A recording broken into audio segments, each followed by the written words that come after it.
Coupling adalah ukuran tingkat kedekatan relasi antar komponen. Jadi pada komponen yang berbeda. Semakin rendah nilai dari coupling, maka akan semakin baik hasil dari rancangannya. Jika terjadi perubahan pada sebuah komponen, maka tingkat coupling akan menentukan. Ketika suatu komponen memiliki coupling yang tinggi terhadap komponen yang lainnya, ketika suatu komponen itu dia diubah, maka komponen lain yang bergantung pada komponen yang diubah tersebut akan cenderung ikut berubah juga. Jadi dia bisa bersifat atau berefek domino. Satu komponen diubah bisa mengakibatkan perubahan pada komponen yang lainnya. Itu jika tingkat couplingnya tinggi. Jika tingkat couplingnya rendah, ketika terjadi perubahan pada suatu komponen, maka kemungkinannya adalah hanya komponen tersebut yang diubah, sedangkan komponen yang lain tidak ikut diubah. Itu karena couplingnya rendah. Penurunan kelas atau inheritance ini dikatakan akan menaikkan tingkat coupling. Sedangkan secara umum, tujuan dari object-oriented systems itu adalah untuk memberikan tingkat coupling yang rendah.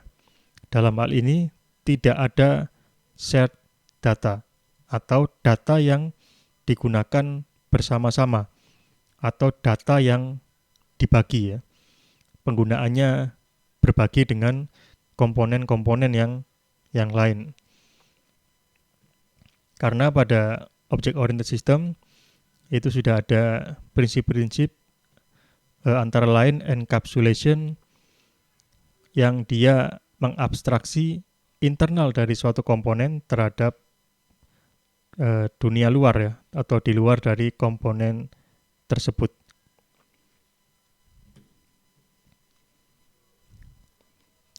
Ini adalah parameter kualitas tingkat coupling. Coupling yang tinggi ditandai dengan adanya shared data. Kita lihat di sini adalah shared data.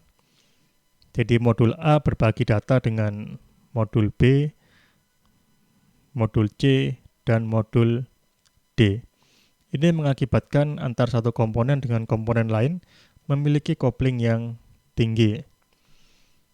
Sedangkan untuk model coupling yang rendah, modul A memiliki datanya sendiri, modul B memiliki datanya sendiri, D memiliki data sendiri, dan C memiliki datanya sendiri yang semuanya telah dienkapsulasi dalam satu wadah ya.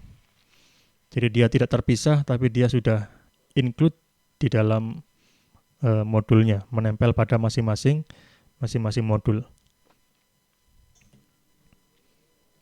Kemudian parameter understandability itu adalah mudah untuk dipahami. Jadi di sini berkaitan dengan implementasi. Jadi jika perancangan mudah untuk dipahami, maka programmer ketika mengimplementasikan juga akan menjadi terbantu ya. Pengujian juga begitu, tester nanti juga akan lebih mudah dalam membuat kasus-kasus uji. Dan pada saat fase maintenance atau perawatan, ini juga akan sangat membantu jika kita memiliki rancangan yang understandability-nya baik. Understandability ini juga berhubungan dengan karakteristik komponen, cohesion, dan coupling ya. Apakah suatu komponen dapat dipahami dari dirinya sendiri? Apakah untuk mengetahui suatu kelas, kita bisa baca dari kelas tersebut saja, atau mungkin kita harus membaca dari kelas pair-nya, atau mungkin kelas-kelas lain yang berasosiasi dengan dirinya. Ini akan dipengaruhi oleh cohesion dan coupling. Kemudian dari naming ya, apakah sudah diberi nama yang memiliki makna?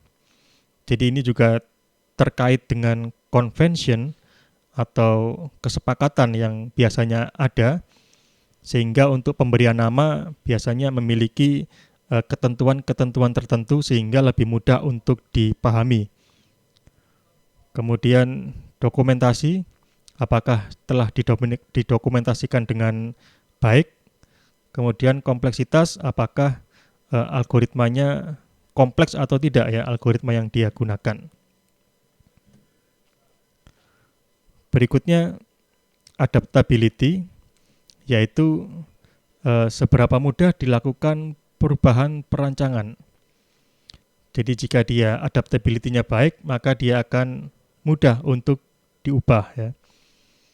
Ciri dari adaptability yang baik biasanya dia berangkat dari kopling yang rendah, dokumentasi yang bagus dan up to date, traceability yang tinggi, artinya dia bisa ditelusuri ke analisis atau requirement, kemudian cohesion yang tinggi. Jadi ini antara kopling dan cohesion ini adalah saling berlawanan ya. Kopling ini dia sifatnya antar komponen ya. Sedangkan cohesion ini dia dalam komponen. Kopling kita ingin yang rendah, sedangkan cohesion kita ingin yang tinggi. Kemudian apa yang terjadi jika kita menggunakan inheritance? Penurunan kelas ini meningkatkan adaptability ya. Jadi kita bisa melakukan modifikasi terhadap suatu kelas dengan mereuse atau menggunakan ulang sifat-sifat yang dimiliki oleh parent kelasnya.